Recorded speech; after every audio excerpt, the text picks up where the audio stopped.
আসসালামু আলাইকুম রহমতুল্লাহি ওবারাকাতু। আমি আশা করি প্রিয় মা ও বোনেরা আপনারা ভালো আছেন, সুস্থ আছেন। প্রতিদিন আমরা কত কাজই না করি, এই কাজের ফাঁকে ফাঁকে কত সময় আমরা অকাজেও ব্যয় করি। সেই সময়টাকে আপনি আল্লাহর রাস্তায় ব্যয় করতে পারেন।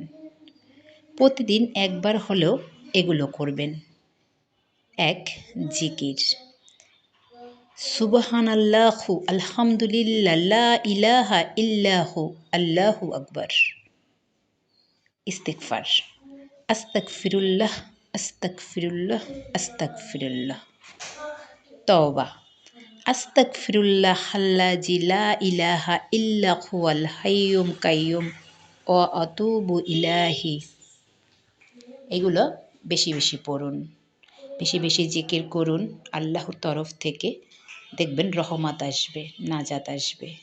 তাই কাজ করার ফাঁকে ফাঁকে এবং যখনই সময় পাবেন তখনই এগুলো করতে থাকুন।